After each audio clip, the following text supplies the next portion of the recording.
breathing in certain positions, what we're really trying to do is get our joints into a better position. This modality, it's like chiropractic care for yourself without someone actually performing manual therapy on you. It's more like I'm trying to get my skeleton, my hips, my rib cage stacked. That's trombonist and movement coach Austin Pancner. And in this episode of The Holistic Horn, we're going to deep dive on a phrase that not only transformed his own body, but the way that he helps musicians in his career. And that phrase, almost a mantra, is breathing is expansion in all directions at the same time. Repeat that with me. Breathing is expansion in all directions at the same time. Sounds simple, right? But the way that we breathe, about 25,000 times per day, directly shapes our nervous system, our joints, our fascia, and of course, the way that we play and perform on stage. So in this conversation, we're going to explore how breathing can restore motion and reduce pain in ways that most musicians never even consider. Real case studies of musicians that Austin has worked with, for example, healing insomnia and injury, and a live guided exercise that you can do while sitting or standing.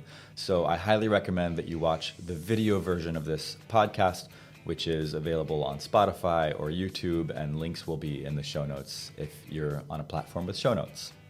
I'm Mars Gelfo. I'm the founder and educational director at High Range Magic. This is the Holistic Horn Podcast. Let's dive in with Austin Pancner. Welcome to the Holistic Horn Podcast, Austin Pancner. Really happy to be here and excited to see where this conversation goes. Me too.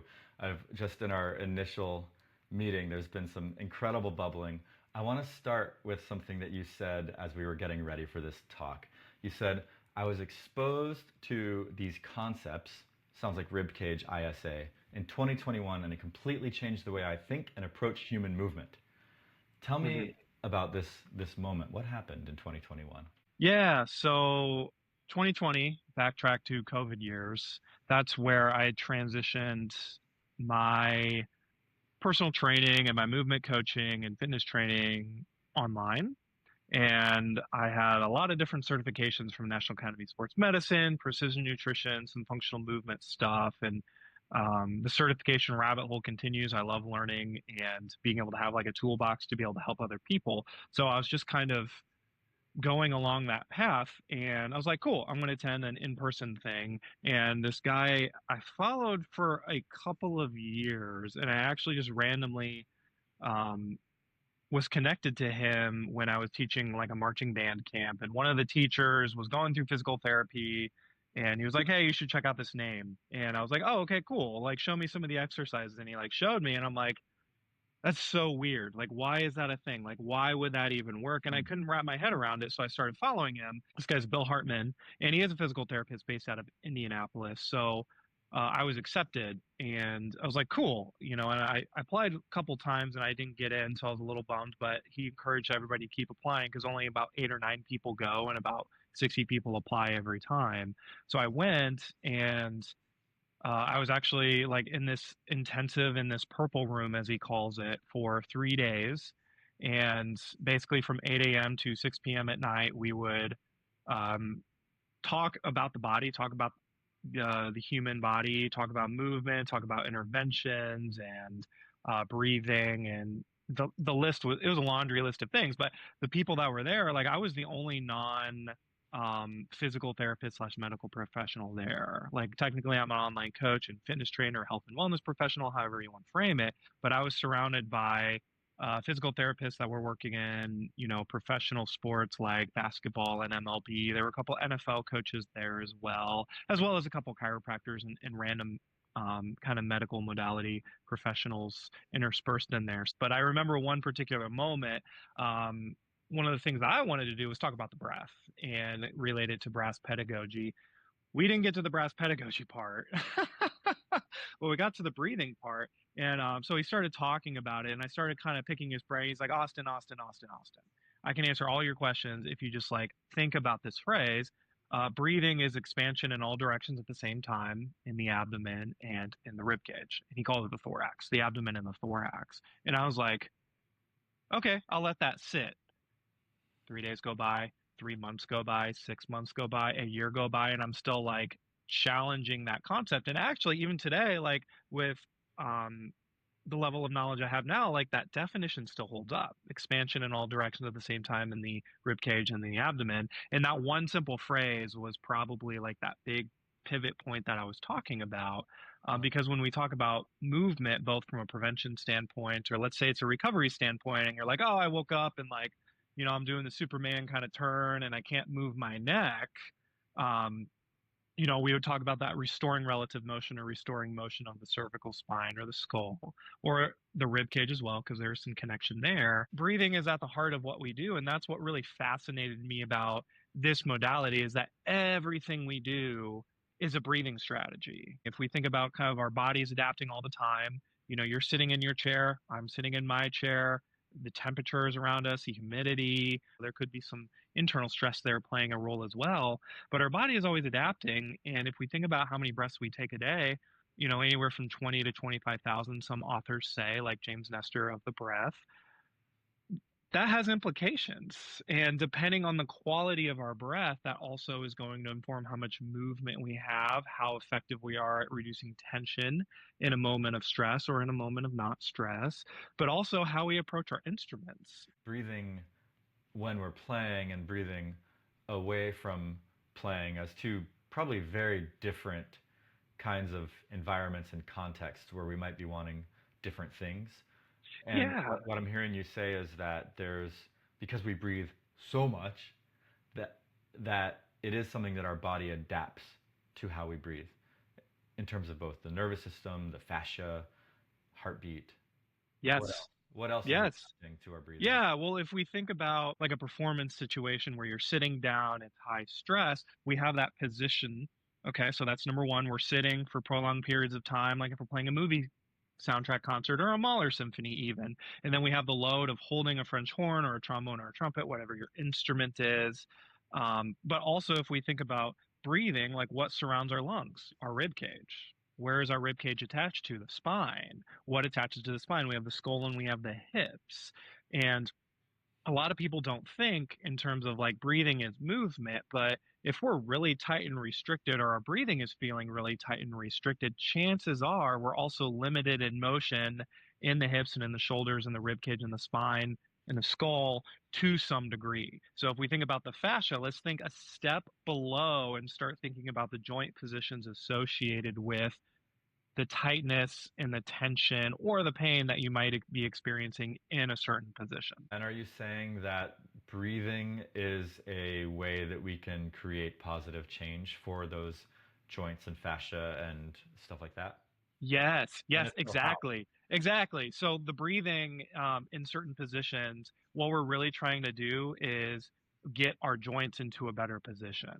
So it's kind of like if we were going to imagine this modality as something we'd be familiar with. It's like chiropractic care for yourself without someone actually performing manual therapy on you. It's more like I'm trying to get my skeleton, my hips, my rib cage stacked. I'm trying to let my body become more balanced when we stand up against gravity so we can take advantage of Hmm. maybe the full range of motion of our diaphragm and our lungs and our breathing apparatus.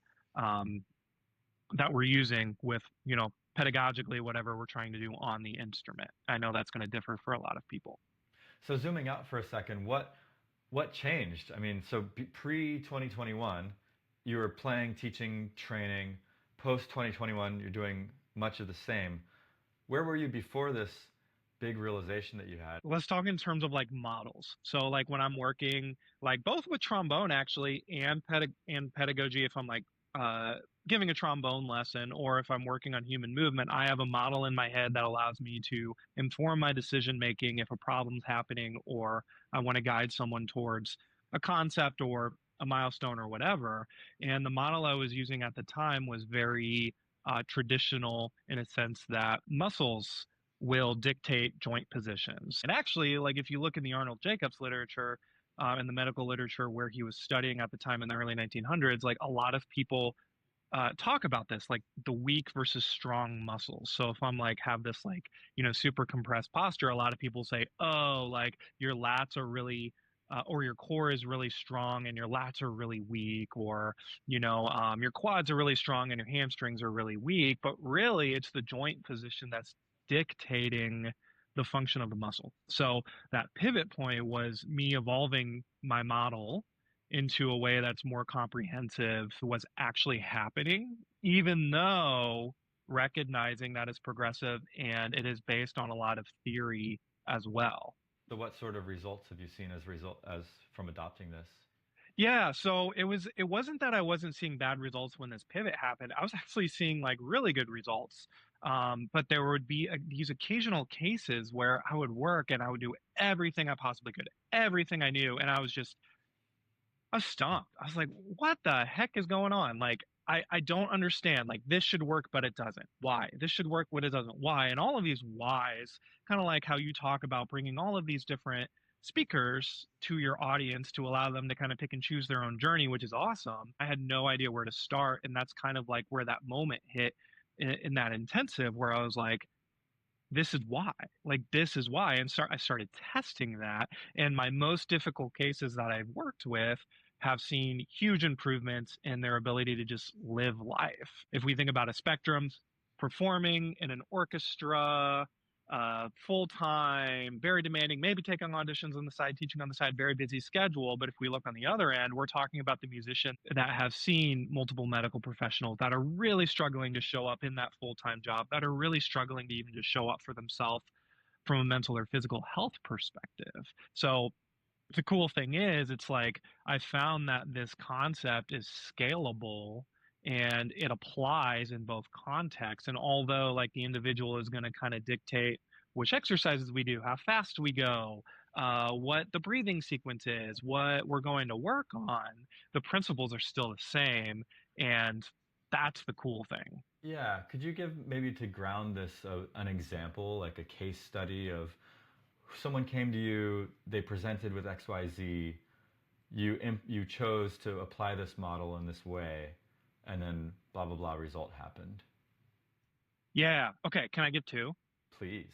Okay, I worked with this oboist a couple of years ago, and she was basically she couldn't sleep maybe 1 to 2.5 hours.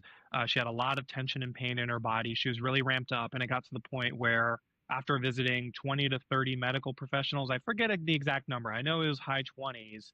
Um, she stepped away from her full-time job. She couldn't work because she couldn't take care of herself. And within 3 sessions, we were actually able to help her downregulate her nervous system, restore breathing capacity, and her sleep started to improve to 4 to 6 hours. And granted, like this was 7 years of kind of going through random different life events and random different circumstances like falling on ice or breaking a bone or tearing a muscle on top of that, so there's a lot of complexity involved. But within a year, she just from simply incorporating a daily 5-minute decompression breathing exercise in a very specific way, she was able to get back to actually sleeping 8 to 10 hours a day and feeling like a human. I was like, like you saw all these medical professionals, like how many have actually like looked at your movement or looked how you breathe or were breathing? And she was like, none. And we were just looking at the breathing, and I was like, okay, take a biggest breath you can. Like no movement in the rib cage at all. It was just stiff as a board. And you saw all of this like belly expansion happening just a little bit, but there's really no expansion. And really what it came down to is her nervous system was just stuck in this fight or flight mode at a really like 3 or 4 out of 10. Like solo, you don't perceive you're in a fight or flight mode, but your body's still pumping out adrenaline and cortisol and all of that stuff. So she couldn't sleep. She would wake up in the middle of the night with terrors. And it's just like, it just blows my mind how something so simple could be so effective in just our overall health and well-being. I had a really stressful experience a few years ago that where I experienced 2 straight weeks of insomnia. First time in my life, hopefully the last time Wow. in my life. And I was like, what even is this torture, right? And I went to acupuncture 3 days in a row, and that kind of reset me. It's mind boggling to me because I spend a lot of time in the emotional and spiritual realms as kind of my go-to. For someone like that, you're stuck in fight or flight. I'm like, cool, let's process the trauma. Let's talk about the emotions. It sounds to me like you weren't doing that. You were just having her breathe differently. Is that right? I taught her her body how to use a different breathing strategy, essentially. Her breathing strategy was keeping her in that fight or flight mode. And we Uh-huh. wanted to teach her nervous system how to downregulate, essentially. But, to be honest, like we didn't just do breathing exercises too. I'm not a psychologist by any means. I'm not a therapist, but I still do some mindset work because there can be some preconceived notions about recovery. There can be a lot of shame. There can be a lot of guilt. There can be a lot of frustration and also a lot of anger and some rage in some cases. So, Hmm. having some mental tools such as journaling or meditation or um, even encouraging people to see a psychologist or a therapist to talk these things through can be really helpful. So it wasn't just the breathing. We worked on mindset and getting her to trust the process and getting her to understand what it meant to show up for herself, both mentally and physically. So there was some relationship with herself that needed to be built. There is that huge link between physical health and mental health. And it's really cool to see someone on the other end working on the emotional and the spiritual aspect of that, because that's something that I actually struggle with quite a bit as someone with ADHD. Like, I don't want to feel my feelings. I don't. It's icky. I want to push through. I want to compartmentalize. I want to get shit done and I want to just go. But I've learned that over the years, like I have to give myself time to process those things. And I understand that what won't work or what works for me won't work for someone else, but I have a toolbox that I use too for my mental health, and I'm trying to help me through that as well, and kind of ask ourselves, like, what tool am I going to use in this circumstance to make myself feel better? Is it a mental or is it a physical one? Or is it a both? Is it going to require a dual intervention perspective in that sense? Yeah, there's a website that used to be up called youfeellikeshit.com. It was a flow chart, just like you're talking about. It was like, are you hungry? Are you thirsty? Do you Yeah. need to sleep? Is something bothering you? Like it just went through the flow chart to help meet needs. But I digress. What was the second case study that you wanted to share? Yeah, so that's a more extreme example. And Mm. when we're that far into compensation and that far into layers of complexity piled on top of each other, that's a completely different scenario than, oh, I'm experiencing daily tension that is inhibiting me from playing my best in a high stress situation. So recently worked with a flutist who actually parents were physical therapists. So this was fascinating that he reached out Mm. to me anyway, because he actually asked them for help too. And he basically said, like, after visiting like 5 or 6 physical therapists, I just have this laundry list of exercises and I just feel like I'm just like throwing darts against the wall. And that's one of my huge beasts with traditional physical therapy is like, okay, like they're on a time crunch, they have a lot of clients, like they're not trying to teach you a way of thinking to kind of help determine the best course of action for yourself in your daily movement practice. So that's kind of like where I stepped in. He's like, "Oh, okay, like when I play the flute, like I have a lot of shoulder tension on the right side, I got that scapula knot on the left side, I have some hip stuff going on." And that required a full body approach. He just didn't know how to apply all of these different exercises. So we worked on some breathing drills. I looked at that list of exercises that he had and I kind of chose my favorites. And then I incorporated some other exercises into the programming, and progressed that over the course of 3 months. And that tension and that pain didn't come back. But it wasn't necessarily because he wasn't choosing the right exercises. He just didn't understand which exercises needed to be performed in certain times. Like if I'm feeling shoulder pain, what does that mean? Oh, I'm noticing my right shoulder is just like barreling down on the right side. Like, what does that mean? Do I need to stretch out your pec? No. But what do I do to open that space up to allow me to have that movement? In my mind, give it helping someone learn about their body in a way that's model informed that allows them to have this Uh-huh. database of exercises to be like at the end of the day be like, all right, like I'm feeling tense, but like if I only had 15 minutes, how can I be more effective? Like, am I going to do Yeah. 45 minutes of yoga or am I going to do 15 minutes of these 3 exercises that have a very specific goal? There's a lot of mindfulness there too, but it's kind of like giving our just being really deliberate in the exercises that we choose based on our structure and our body and our breathing biases. Love that. So I feel a desire to zoom out for a second because you're a trombone player, Hmm. and most of the people listening to this podcast are going to be brass players or musicians of some kind. Awesome. And Love that. there's this assumption a lot of times, especially people that are kind of serious, this idea that of career paths for people that are serious about their instruments. And you've carved out a career path that involves I think, getting to play, certainly getting to teach, and then getting to incorporate this broad field more. I want to hear a little bit about your career path and like where you started and how that's evolved.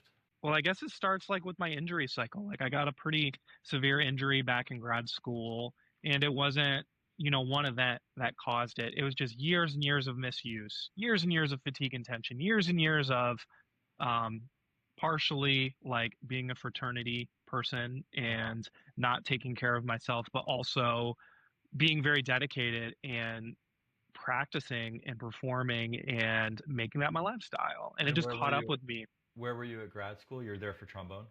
Yeah, so I went to undergrad at Carthage. That's in Kenosha, Wisconsin. That's a smaller liberal arts school, about music school is about 250, 300 music students, including the vocal.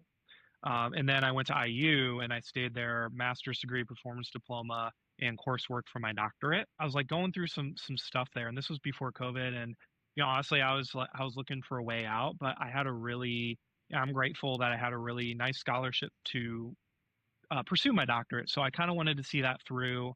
So I was looking at personal training stuff on the side, got my certification, multiple certifications, and was really interested in corrective exercise because I was thinking like, cool, corrective exercise, like that's not something I've tried before. Like it'll be a great way to understand my body and experiment and stuff. It helped out a lot and it encouraged me to actually pick up the trombone again after about 2 to 3 months off.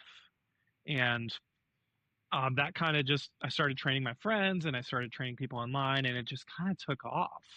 And it turned into this online slash in person, recover. I have a one-on-one recovery program that was the first program that I created. And then I started going to in-person workshops and giving workshops and presentations. And I give lectures, for student bodies too. So I started traveling and doing that a little bit. And along the way, I won an audition with Southwest Florida Symphony Orchestra for bass trombone. That opportunity kind of led to subbing in different orchestras in that area. I got to play with Sarasota. I got to play an opera in St. Pete. I got to play with I got to play How to Train Your Dragon with Ooh, the Florida Orchestra, and that was yeah. just that was one of the most fulfilling experiences I think I ever had. And sometimes in movie soundtracks, which are like my favorite thing to do, and I get to play Harry Potter this weekend, so I'm just so pumped. But a lot of movie soundtracks, like you don't get to watch the screen behind. It's like it's not a Right. double screen. Florida Orchestra was a double screen, so everybody's just like when they're resting, they're just like, "Oh, I love this movie. Oh, that's so great." And it was awesome. And you got context too. You knew what was going on. And that kind of like just kind of shelled into a little bit of a freelance career. And I'm starting to sub a little bit more in the Midwest area. And my wife, she is the piccolo player in Cincinnati, and she received tenure about a year and a half ago. So Cincinnati is going to be our home for a very, very long time. So I'm excited to see how that freelancing starts to shell out over here. And I'm also on track to finishing my doctorate and graduating in the fall. So hopefully someday, it's still a goal to have some sort of studio that I can mentor and educate and kind of pump up for this type of career path. So it sounds like you've got a really healthy, vibrant mix between Yeah. teaching and incorporating all those sort of extracurricular, non-brass specific stuff. Yeah. And you know what? It's so cool to see the interplay and the similarities between what I do with movement and what I do on trombone as a performer or what I do as a teacher. What do I think are the concepts of brass playing? Like have you ever written out like what do I think of like it is to play the horn? It's weird. It's a weird exercise. I do articulate it a lot. So I'm not a writing, I've learned this about myself. I'm not a writing processor. Like journaling for me and stuff, not very fruitful, sort of Hmm. feels forced.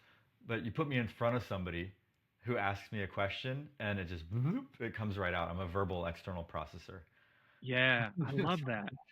So it's I been love really that. good to be teaching very regularly in front of groups, like twice a week as my group program meets. And people ask me questions about, what do you think about support? And all of a sudden, something will come out of my mouth that I never knew that I thought about support. Yeah. Yeah, okay, that's what I think about support. There we go. Yeah. Yeah, I have those moments too. In terms of like growth, like in all three of those areas, like growth is not linear. It's never linear, although it may feel that way sometimes, and it may feel the complete opposite all the time. Kind of having those different like things to kind of go through, it keeps my mind fresh and allows me to like look at problems or obstacles that I hit with a little bit of a fresh mind because I'm not so focused on, I have a concert tomorrow. I have to figure this out right now. It's like, I don't have a concert for 3 weeks. Like I have these other projects going on. Let me go to them, work on them, and be present. If I get inspired or I have that moment where I'm like, I haven't tried problem solving, or what if my articulation problem in this specific range was actually a blank problem? Or, what if, Mm. oh, I noticed like my chin moving a lot this morning. Like, was I really focused on that pivot point? Like, how much movement do I actually need there? And then I can kind of go back and experiment and explore at my own pace without the pressure of, let's say, like, a concert the night of. I'll be in a lesson or I'll be in a session or I'll be doing my own movement. I'll be like, oh yeah, like this is exactly like flexibility on brass playing, like rolling on the floor, restoring range of motion in the hips and the thorax. Ooh, That's a yeah. lot like fast flexibilities in the middle range that I We're can gonna need incorporate. some guided examples. So if you imagine that there's people probably listening to this right now, driving, maybe walking, maybe sitting, maybe washing the dishes.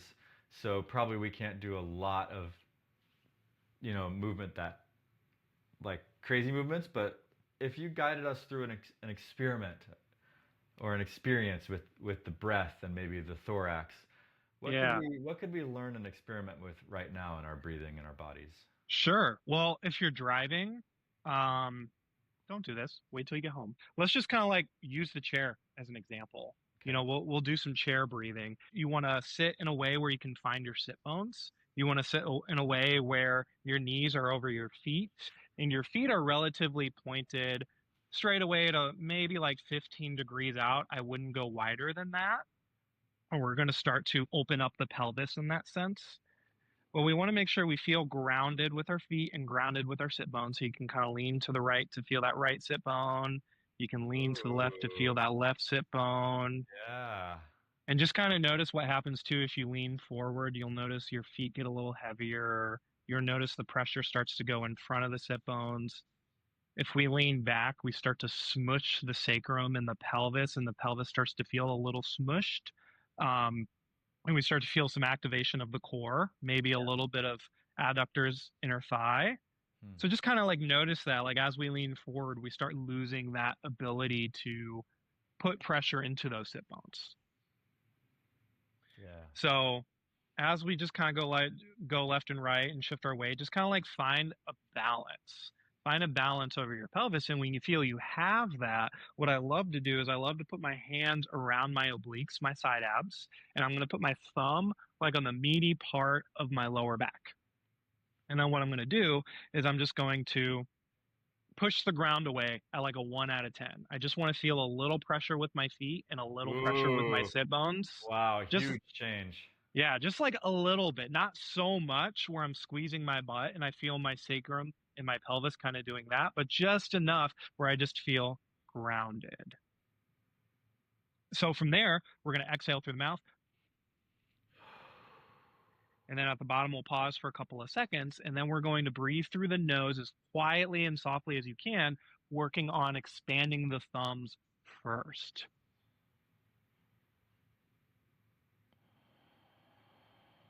And the idea is if you can get your thumbs to expand, really kind of push out, that's going to automatically drive expansion in your entire rib cage in the direction that we want. And if we can make those inhales more like a 4 to 6 count and the exhales like a 4 to 6 count, that can be very helpful.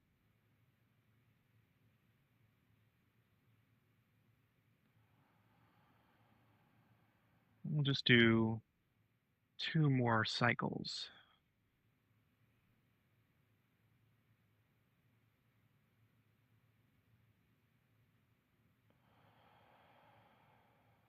Oh, my sternum just popped actually. Wow, that's crazy. So much is going on for me right now. Wow. Yeah, and you may feel muscle tension happening on the inhale. You may be expanding in ways that you haven't before. With any of these breathing exercises where we're trying to restore quote unquote relative motion or the capacity to expand or exhale, relaxation's the name of the game. So although we want that the thumbs to expand, you may feel a little pressure in your lower abdominals or your abs. Um, if you start feeling like muscle tissue behavior, just remind yourself, chill and relaxed on the next breath, just like 5% more easier. And that'll guide your thinking. Let me push on this for a second. Okay. I don't think you're gonna expect this one. What I noticed is that so I was able to breathe into my thumbs, right? Uh-huh. And maybe not quite as you were describing. Like I couldn't get it to be the initial point of expansion. But that's fine. I thought, cool, I'm just gonna try and expand into my thumbs as much as I can, and I felt that happening. And what I felt was my body dropping into a little bit more relaxation, and I was feeling good, good, good, good. And as it relaxed, it was like some walls came down, and on the interior there was like a fight or flight sort of thing. And I was like, whoa, I didn't know that was there. Yeah. And rather than wanting to breathe into it, what I want to do is like shake my body and shake it out. And I think there's this titration or pendulation between calming, finding another layer that maybe wants to move, and then calming again and like sort of peeling the onion that way. I'm curious how that lands with you. Yeah, oh, for sure. I love that as a concept and as a visual. And, when you're doing this, like everybody's going to have different tension points. And in my own practice, like even if this was Alexander technique or Feldenkrais or body mapping, like if we can do the same exact thing on the floor in a hook lying position where your feet are flat on the floor, so you have a bend at the knees, and you're just lying on your back. Um, and as you're inhaling and as you're exhaling, like you're going to notice different tension points in your body. And I love just kind of noticing those and just trying to calm them and let them go and finding an easier way to breathe if using that expansion in all directions at the same time as a guideline. If I'm getting expansion by only expanding the belly or only expanding the chest, or maybe it's like asymmetrical where I push out my belly, then push out my chest, that's not accomplishing the goal of that exercise, of that definition. So just kind of using that as a principle. But I think you're on point, and I think that that is part of actually any somatic practice is kind of being able to recognize tension, being able to be aware of it, and then learning how to let that go. That's a huge component of what we're doing. What do you think about tensing additionally in the Like journey of letting something go? during the inhalation or exhalation. Either way, like for example, I feel some a little bit of like pain and tension between my scapula and my spine and my upper back. Rather than like trying to let it go, I wonder about like actually kind of like clenching it a little bit more, like raising it up in order to then. Yeah, I mean, you can absolutely do that.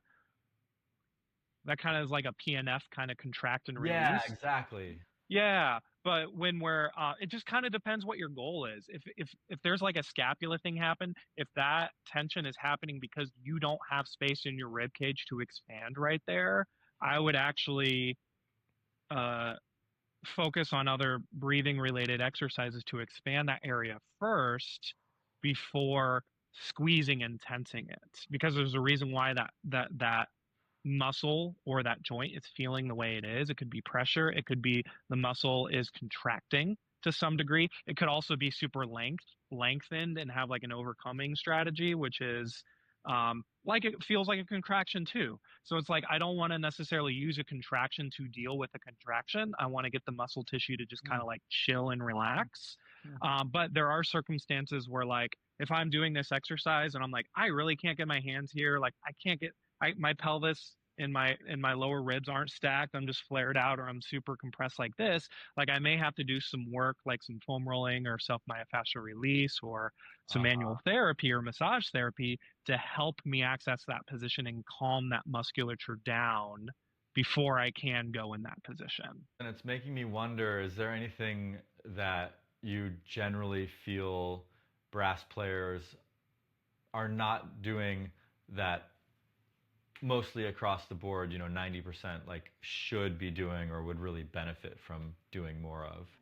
The biggest thing for me is like having a daily movement routine that involves some sort of breathing into it. Like a lot of brass players will rely on breathing gym or rely on not thinking about the breath at all. And we have to recognize that the nervous system is always responding to our environment, and like we can be put in this like fight or flight mode that's on a gradient that is so small that we can't perceive it, but yet we feel alert and our sleep is affected.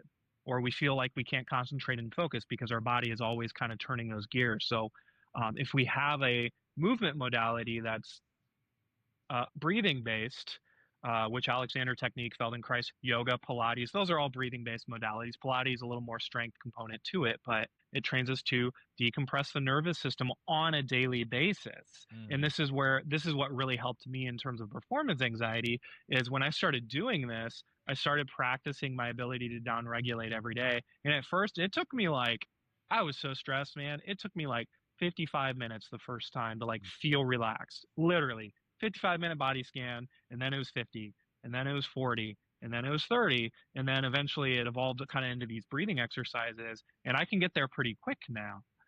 But a lot of people will come to me and be like, "Hey, Austin, like I struggle with performance anxiety. Like, do you have any suggestions?" And I'll watch their breathing, and their breathing is sympathetic all the time. So if we give students performance anxiety tools such as breathing to use, but they only practice them in a high stress situation, how successful is that student going to be?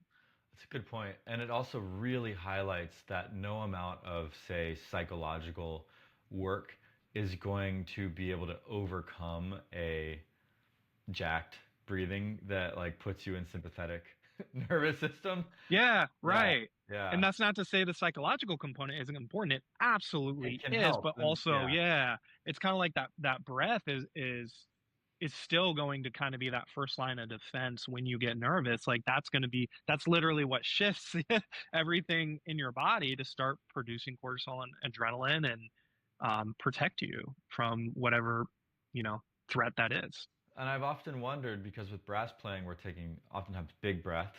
Is there anything implicit to brass playing that might put us in the direction of nervous system imbalance, just the way that we're breathing, and how would we deal with that? I would say actually this is something that I'm started talking a little more openly about on social media, but kind of recognizing the difference between someone's archetype or someone's rib cage in terms of structure, length, height, verticality, even the movement is a little bit different from the two in how they imply or how they inform pedagogical cues. So like for me, I've had lessons in the past where like, Austin, take more air, take more air, take more air. Look, watch me expand. Watch how my ribs move. Watch how my shoulders don't move. Watch how everything kind of moves and expands and gets smaller and whatever.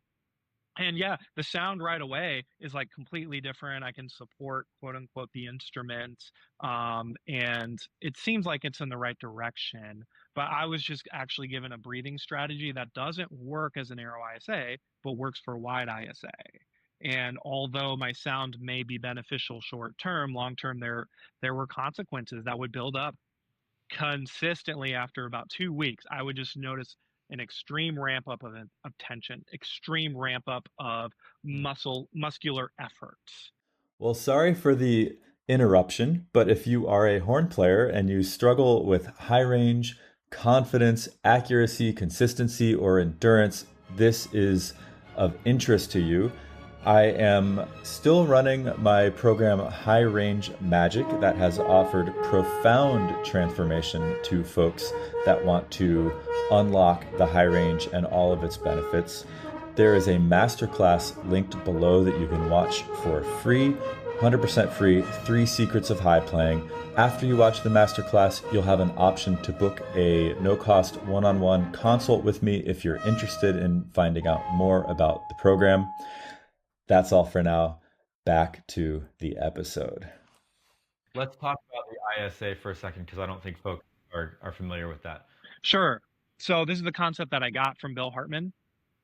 It was not his founding concept, though. It's actually been in the literature for since the early 1900s too, to some degree. But basically the ISA, if you look at the bottom of the rib cage, it's the angle formed at the bottom of your ribs. And we're looking at not the angle of the entire hand, but more so like the 2 top inches of your fingers. So if I go like that, you're like, oh, look, wide ISA. But actually, if I go deeper, I have less than 90 degrees. So 90 degrees or less would be more of a narrow, and then 90 degrees or more would be representative of more a wide ISA. So I'm like a narrow type, it seems like.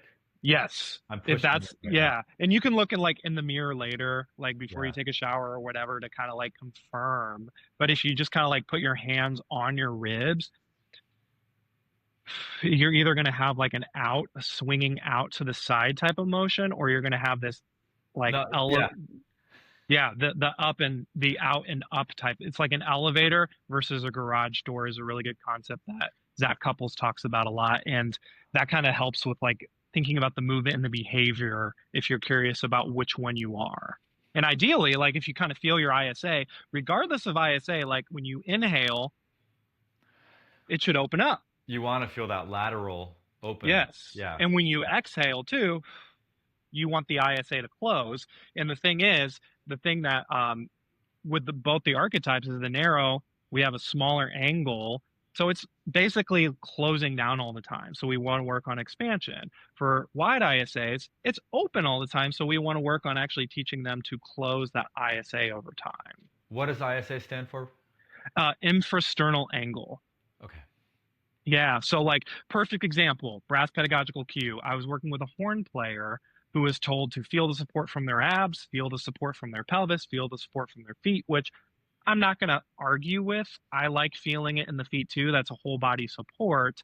However, wide ISA, if you're teaching a wide ISA to use support with their abs, that's going to encourage the ISA to actually stay open. So actually what we did is we worked on the breathing exercise, and I adjusted a couple of cues to allow him to feel his obliques activating as he exhaled and went towards the end. So instead of feeling support with his abs, he felt it with his obliques, and his shoulder tension and his lower back tension greatly improved through playing horn and after playing horn in practice sessions, because he was no longer kind of feeding into that natural compensatory breathing. As a narrow ISA, what I've always found in terms of studying singing and studying horn is that there is like kind of a holding open or a widening of the ISA that gives me more of a buoyancy and projection in my sound. Yeah, Yeah. I love that. Yeah, Huh. yeah. And when you get that, it should feel really good. Should feel Yeah. really good to inhale in that way. I've widened. Yeah, that's fascinating. And then, so you're saying for someone that's already naturally wide, they might want to actually cultivate the opposite of kind of closing down a little. Exactly. Yeah. Yeah. And the problems that happen is when someone goes so far into that compensatory cycle that their ISA lost its movement. It either stays open or it stays closed. And when they breathe, there's no movement there. So what happens? Everything starts getting stiff. We start recruiting a lot of compensatory breathing muscles, and we start getting shoulder pain, neck pain, lower back pain, knee pain, and joints start twisting and turning through the body, and weird stuff happens. So just curious, like thinking about those concepts, like how does that sit with you in terms of how you've explored support, maybe using the high range as an example, just because that's something that, you're talking about a lot. What a rich question. And there's no right or wrong answer. We're just throwing stuff out there. I'm just curious. Yeah. I mean, for me, my experience of horn playing over the last decade or so has been one of focusing less and less on support as a driver of results in my horn playing. And there's a way that I think about it more related to tone and dynamic than necessarily range. And that's important because what I find is that I can play high regardless of how I breathe, generally speaking, because I've figured out it's more like the finger at the end of the hose, that what happens at the aperture and very close to the aperture at the end of the airstream into the mouthpiece is utterly most important for playing high for me. So I don't really feel like I need support or not, when I'm playing high. But what I do want is a sense of buoyancy and quality tone while I'm playing, regardless of the range that I'm in. Hmm. So I haven't really found that any particular kind of breathing seems necessary. That might just be a weakness of my own pedagogy. No, I mean, I guess I didn't ask the question well enough. Like when I think about, I don't want to actively think about the breath. Like I definitely don't want that concept going out there where like, oh, well, like we have to actively think about the breath. Like in an ideal world, like we go to the instrument, we play, we're not thinking about those things. It's just kind of a Yeah. tool we can use to put a magnifying glass on it and build different habits in the sense. I guess I more mean like when things are going well Yeah. and and you were having the best day ever, like what do you notice about your rib cage, about your body, about how Ooh. things are feeling, I guess, would be a better question. Certainly there's a suppleness that feels really good. It's like just everything kind of is like gooey and supple and yeah, it feels Yeah. very athletic but not in a rigid way. I can take big breaths. I can move a lot of air, but I don't need to move a lot of air. And there's an absence for me of like compression. I don't like to play compressed. Like What does compressed mean to you? maybe with a lot of felt sense of back pressure from the air. Hmm. Yeah, I Hmm. don't like to have a lot of like, you know, pushing Yeah. the aperture, a lot of gut clenching and things like that. That didn't work for me. I studied with Myron Bloom at Indiana, who's the way that he taught was a lot of like, you know, firm out and feel my stomach. Yeah. Um, it worked for Fill the him. stomach. Yes. Yeah, yeah. What's your experience there? When I look in the mirror and I'm watching myself, I do that a lot. I'm much more grounded. My like I'm a nerd.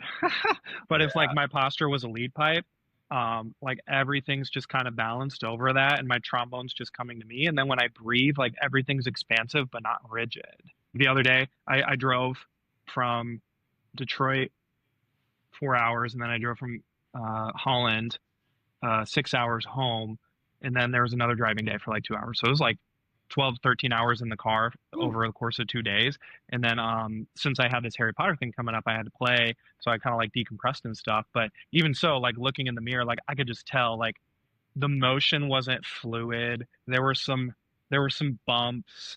My exhale, I couldn't sustain like as long as I normally can. Everything was just like 10% more tense. And then if we just kind of think about the bigger picture of brass playing and efficiency, like that 10% may not matter to a beginner or an intermediate student or like a young college student, but to someone who wants to play, 2 to 3 hours a day or 3 to 4, or be very deliberate with their practice time, that caught up to me by the end of the day, and I had to really focus on like really relaxed and soft playing, just because the extra 10% tension that was there from things that weren't really out of my control in that context Mm, mm, to mm. some degree. Well, the thing about those little 10%, 1%, 5% differences is that even if it doesn't matter now, it compounds over time if it becomes a habit.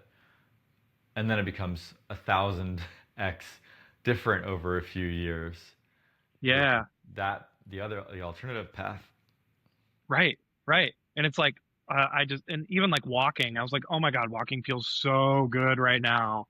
And Mm. sitting did not. So, for whatever that's worth, just like getting movement into the system is just super helpful. And, when you can always tell what someone's sound could be, by watching them breathe.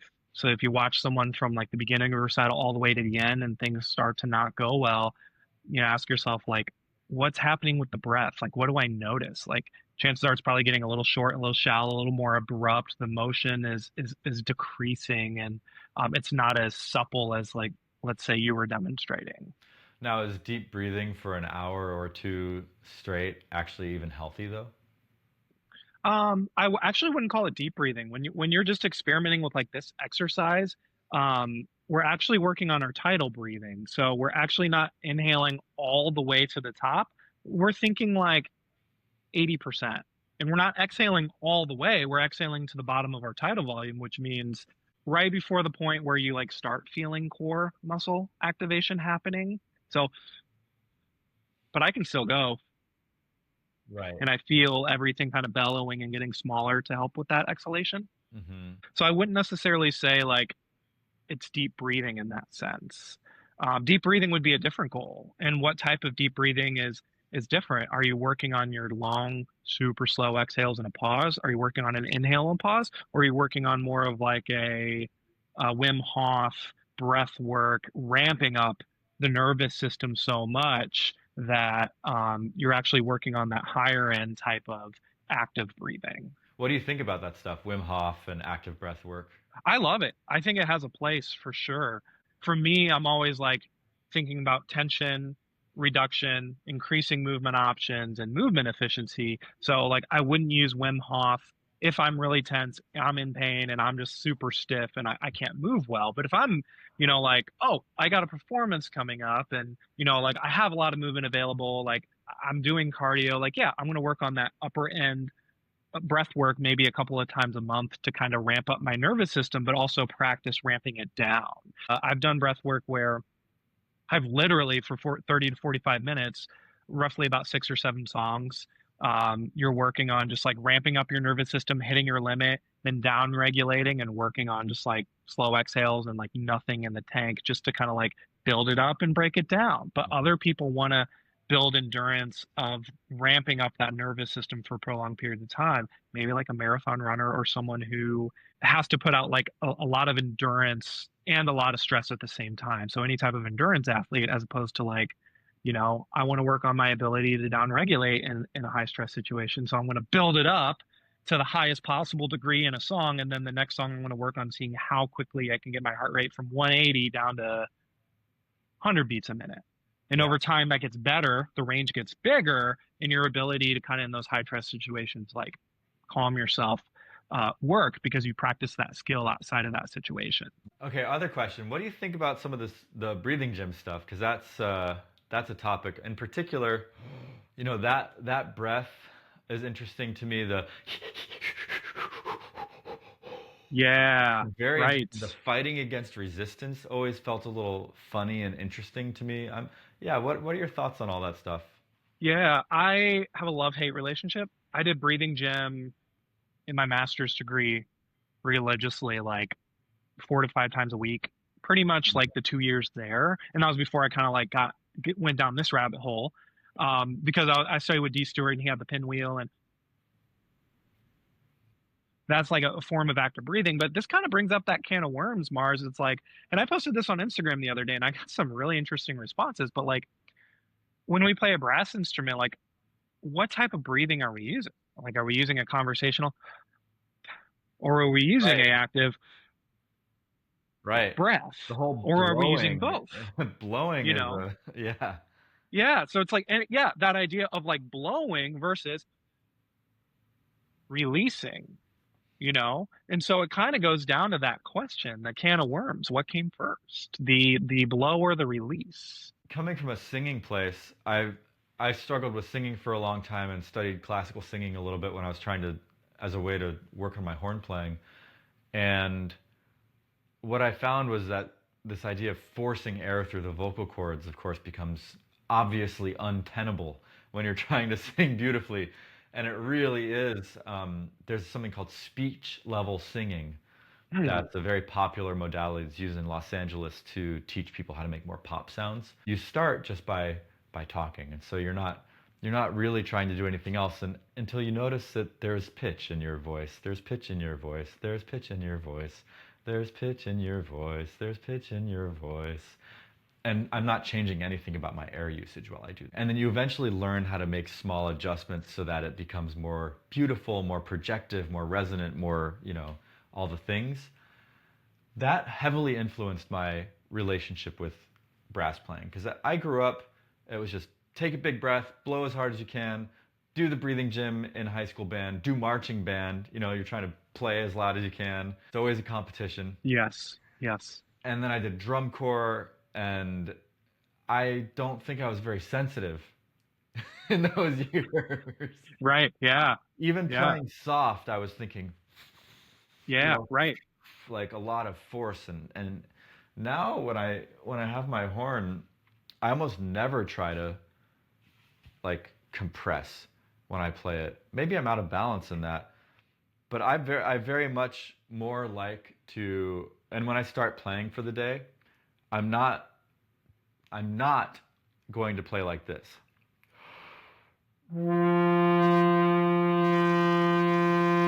Right, like big breath and start with a nice full tone. There's Yeah. nothing wrong with it. It's just not my way. I'll often start by just being like, what am I thinking today? Yeah. That is what I'm thinking today. Yeah. And from there, I'll kind of explore.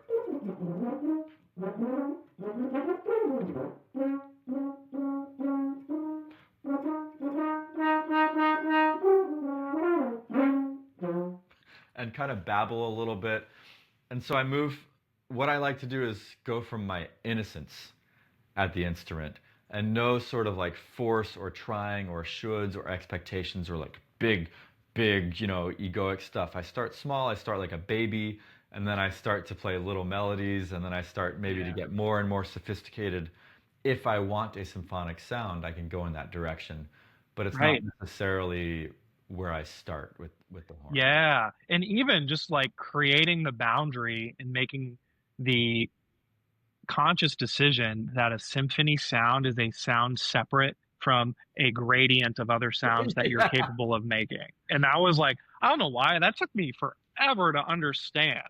Like forever. It's like, oh, you're not playing with a symphony sound. Like, in symphony sound, that's just like a term, whatever, but like that full, beautiful warmth, core, and brilliance and the fortes across the entire range. You should be able to do that. Like you have to if you're going to play in a symphony, but to do it every day, it brought tension to my body. And I kind of do the same thing where I start each day fresh and I'm just trying to reteach myself how to play trombone in the most healthy and efficient way that kind of ebbs and flows with whatever I'm playing. So going back to your question with like the breathing gym, like I do this with every single one of my clients. I'm like, don't worry about doing breathing exercises before you go to your instrument. I would be more concerned with doing your 10 minutes of mindful breathing and positional drills to open up space, allow your body to actually be able to produce and absorb force and give you the best chance of like being like, just create your sound with as much ease and efficiency as possible. So oftentimes, like if I just did the exercise we did before for 5 minutes on the ground in a hook lying position, and I actually did this morning, I did that, and then I went to my stomach and I rested my head on the ground and I focused on expanding my lower back and my middle back, and I went to my horn and I did my buzzing and all of that stuff, and it was really easy. And I practiced for an hour and 15 minutes, and I was like, cool, I still got face for later. I feel warmed up. I isolated some fundamentals I wasn't good at, but more importantly, like the production and ease are joined together. So no matter if I go to like the tenor or the bass, like I have that grounding now with whatever instrument I go to, and then I can kind of use that as like fuel for learning or practicing or whatever. There is a future collaboration, I would hope, at least I hope, between me and the breathing gym, just to kind of like give it a little bit of an update, because those exercises in some contexts can be extremely helpful for narrow ISA who already experiencing tension. It can be really easy for your neck to kind of tick on, and you just start seeing a lot of accessory muscle breathing here. But if you were to do that exercise with full expansion and think about it more, if you like put your hands on your side ribs and did that, feels different.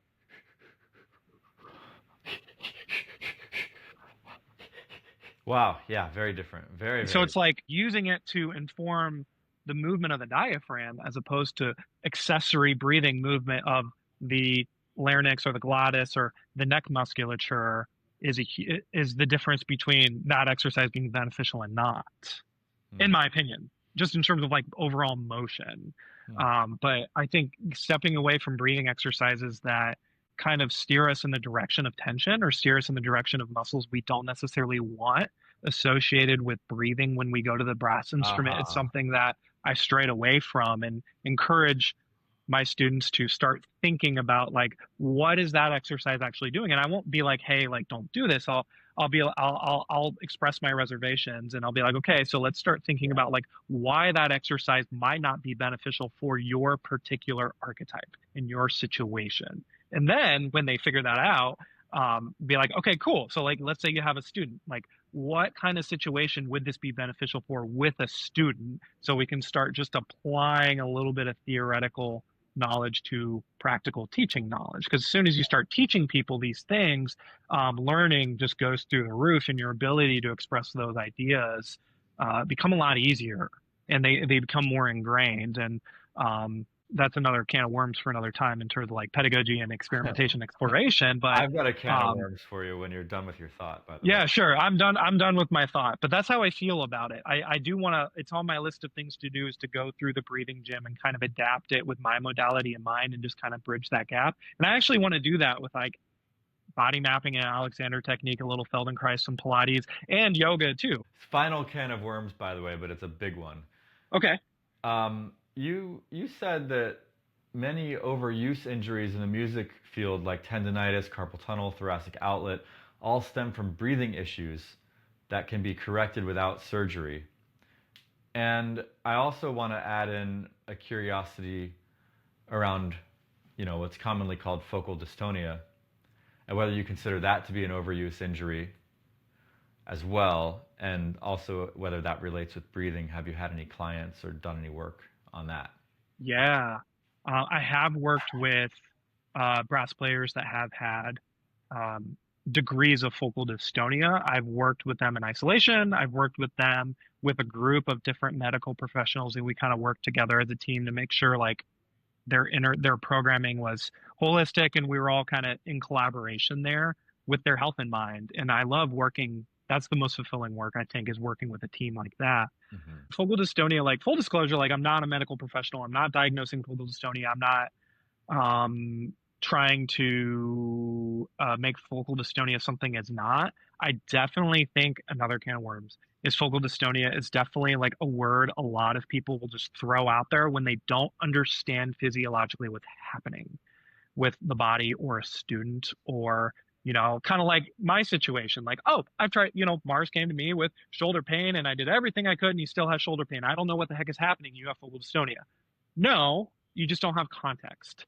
And there are other things like that we can kind of figure out. But a common factor with people who have focal dystonia overuse injuries, or people who have like a catastrophic injury, which is separate from overuse, that would be like, I fell down a flight of stairs and broke my leg. Like, there's an event. Overuse injury, over time, lots of factors, a lot of things to consider. So focal dystonia is kind of like, I see it as like a byproduct of a lot of different systems within the body that are no longer working to produce the outcome that you want. And in this case, brass playing. So something that actually was really cool, and this is something that I'm writing a blog and slowly updating it, but National Academy of Sports Medicine has this like cumulative injury framework where they kind of describe like, oh, how does an overuse injury happen? So it starts with, it's been a while, but it starts with like load, and then inflammation, and then we have muscle adhesions, then we have muscle knots, and then we have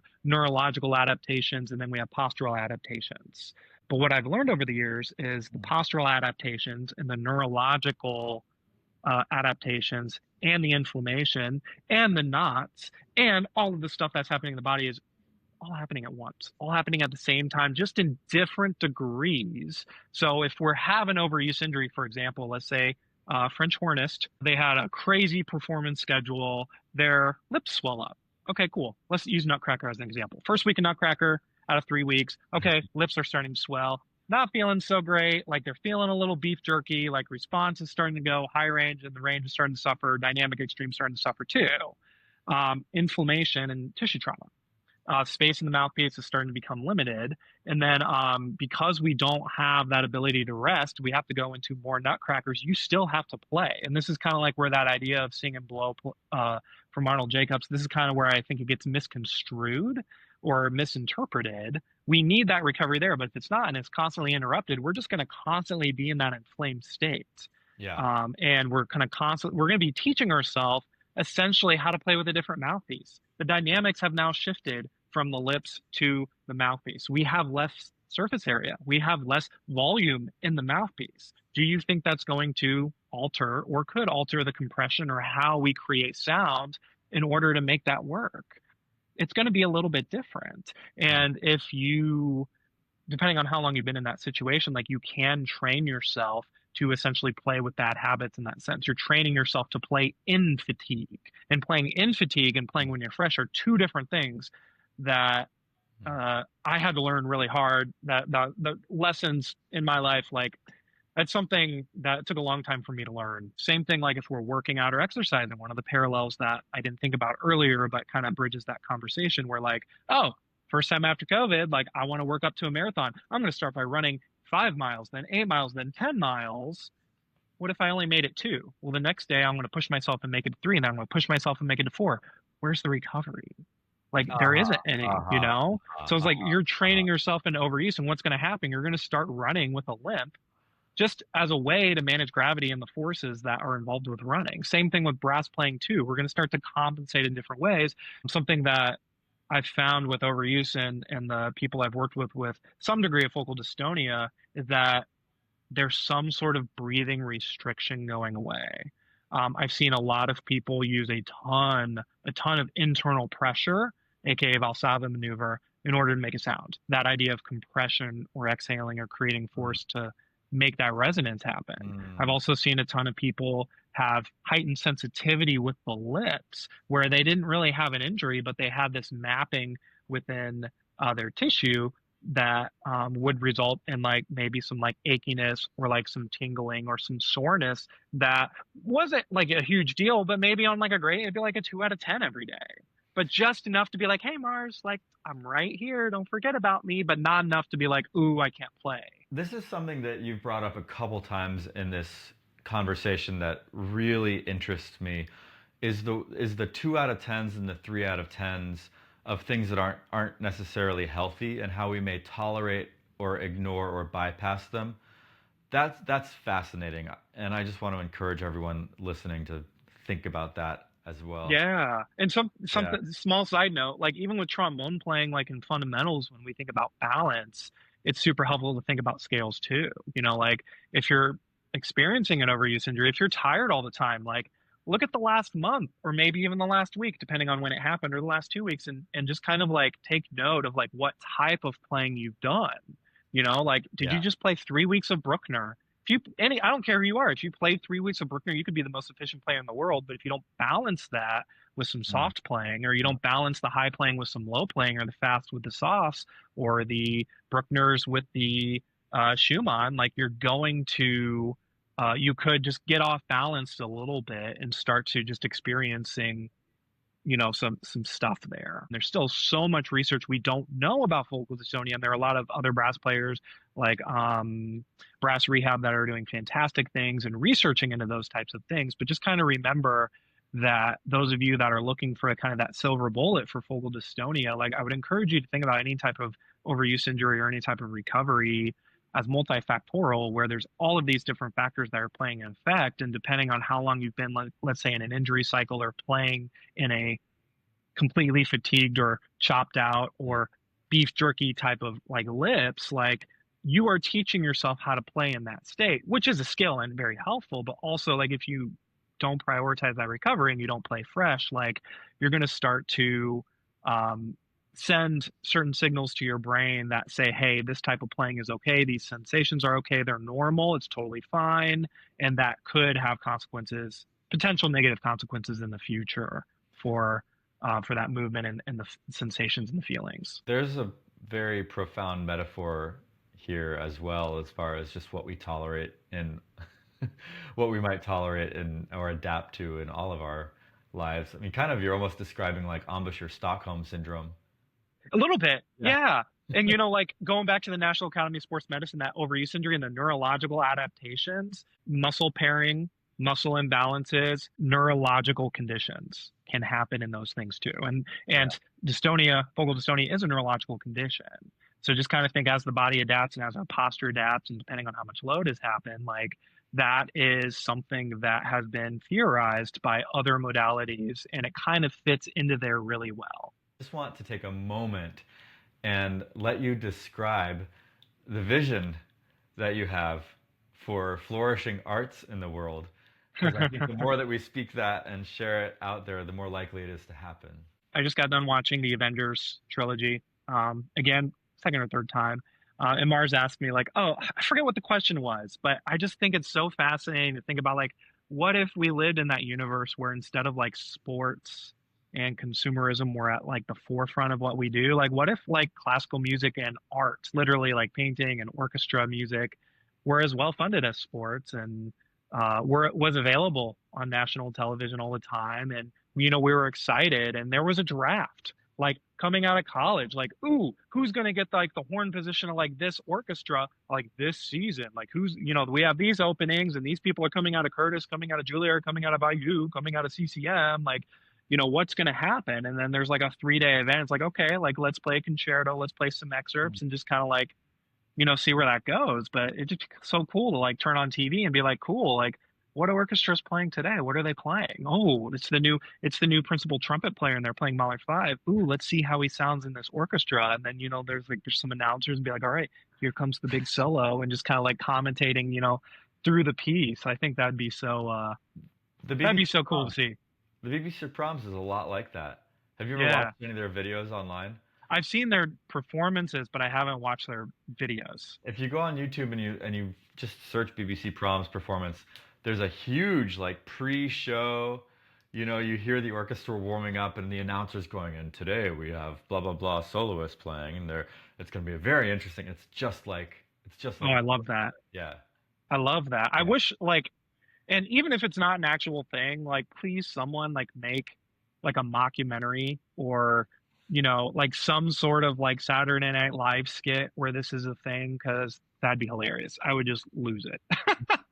There it is. If people want to Yeah. work with you a little bit further, what are your offerings and how do they find you? Yeah, so you can find me at The Functional Musician on Instagram. You can find me at thefunctionalmusician.com. I'm currently enrolling for my one-on-one recovery program. That's more of isolated one-on-one work, bi-weekly, so 2 times a month over the course of 3 to 6 months. And I'm working on a new offering that's going to be launched in June. That's going to be more group coaching and movement focused. So I'm happy and excited to share a little bit about that and just give a little bit of teaser. But it's really just about developing a toolbox of different movement options for your daily movement routine and being able to apply that based on certain movement assessments and certain things that we're looking for. So that's going to be my next thing. And then I do offer one-on-one sessions and free consultations as well. So if you're interested in that, just feel free to reach out via my email or my website, or just reach out to me on Instagram and be like, hey, I heard your podcast with Mars, blah, blah, blah, blah, blah. And I'm happy to see how I can help. What sort of situation would merit reaching out to you? If you're someone that's looking for injury prevention, if you're someone that's in the recovery modality, if you feel like my main cup of tea with the recovery program is the people that are stuck between physical therapy and getting back to practicing as much as they want and managing their own health. That's kind of where my model fits in. Yeah. But also like with one-on-one work, I meet with people once a month to work on injury prevention concepts. Some people want to work on developing just a daily movement routine to like move their body. Some people want to reduce tension. Some people want to become more efficient brass players. Some people want to just learn a little bit more about anatomy. It's really dependent on like what your specific goals are. And one of the things I ask people when we're on that consultation or discovery call, however you want to frame it, is like, what are your goals? Like, what are you hoping to achieve? Like, what do you feel like you're missing? Like, what are you hoping to accomplish with your health over the next year? And if you haven't thought about that, just let those things marinate a little bit, because there's so many things you can work on and so many avenues you can explore. And I have now 9 different certifications, so that gives me a lot of different tools I can use working with clients. So it really just kind of depends what you're working on. But I would say if you're thinking recovery program, you're in pain recovery program, if you're thinking I just want to learn something and improve my health and try to become a better woodwind or brass player, or maybe I just want to learn how to take care of myself a little bit better, that's kind of where one-on-one work comes in as well. Well, it's obvious you have a wealth of knowledge and perspectives and have had some incredible results with folks. So Oh, thank bravo you. for doing that, and may it Well, thanks, continue Mars. and reach even more people. It sounds like the billboard, if you could put some words on a billboard, it would be that breathing is expanding in all directions. Yeah, yeah. My clients will like, oh gosh, if there's one thing everybody would know is that definition, because I'm always like, what are we trying to go for in this exercise? How is the breath expansion in all directions at the same time? So when I hear that and someone says it ad nauseum, I'm like, all right, cool. We got one concept down. For the injury prevention side of things, in terms of services, I also do program strength training routines with this kind of thing in mind. So again, this is scalable all the way from rehab all the way back to the gym, and that's why I think it's just so revolutionary, and I think it's such a helpful practice. And I'm putting this into practice myself too. Like I'm going to the gym right after this, and I'm going to be exercising, but I'm not going to leave the gym more compressed and feeling tight. I'm going to leave feeling fatigued, more open. My movement is going to be improved. And then when I go to the trombone, my ability to efficiently inhale and exhale is going to last longer because of that work I put into the gym. So just kind of think everything's connected in that sense. Wow. I might want a session with you. Yeah, I have a student right now that was asking about how to get more endurance and hold the horn. Like less failure holding the horn. That seems like the kind of thing that you'd be an excellent ally for. Because I was telling her, yeah, you can do certain trainings for your different muscles, but I think you'd be really next level suggestions for that. Yeah, and the horn is heavier than the trombone. And it's weird. Wide It's just margin. weird the various angles. I sometimes train with dumbbells, just holding dumbbells like this. Nice. Do you ever do the opposite? Oh yeah. Opposite movement? Yeah, okay, Oh cool. yeah. Yeah, All yeah, the yeah, time. yeah. I love that. That's my favorite. It sounds so different too. It's like my left ear, speaking of adaptation, where the bell's in the left ear versus the right ear. Yeah. Oh, I meant opposite side like with the dumbbells. So instead of Oh. this, Yeah. you go the opposite side. Okay. No, I just do it on my horn like that. Yeah. Oh, okay, cool. We'll try it with the dumbbells next time. Go the opposite way with a little less weight, and do some breathing there. And you'd be surprised how much rotation you can restore just by going the opposite direction. Oh, that's very pleasurable. Oh Yeah. boy. Yeah, or some like unilateral like lat rows too, where you like just let your thorax rotate on one side and open up on the other. Oh, that just feels like $1,000,000. Cool. Well, I want to thank you, Mars, for letting me be part of your community, bringing me on and having these conversations.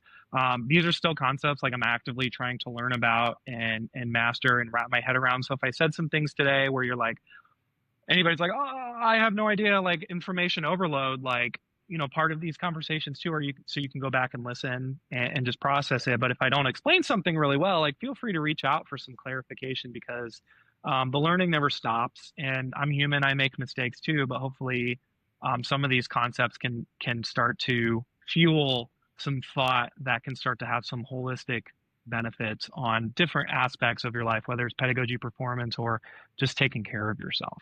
Yeah. And your Instagram channel, I'll just make a plug for it. It's the Functional Musician on Instagram. I love what you put out. It's a great resource to have in one's feed. So I strongly recommend folks subscribe to that. Thank you, Austin. It's been such a pleasure to have you on the podcast, and I look forward to the next one. Yes, me too. Thank you, Mars. Hope you enjoyed the podcast. This episode is brought to you by High Range Magic, my online program that helps horn players liberate their high range as well as reach new levels of relaxation and ease throughout the full range of the horn, and also to kind of reclaim a beautiful new paradigm of relationship and mindset with the instrument. If that sounds interesting to you, head over to highrangemagic.com and you can register to watch the free masterclass I have, How to Confidently Enjoy a 4+ Octave Range Without Pain, Overthinking, or Constantly Practicing. That's over at highrangemagic.com. Thanks again.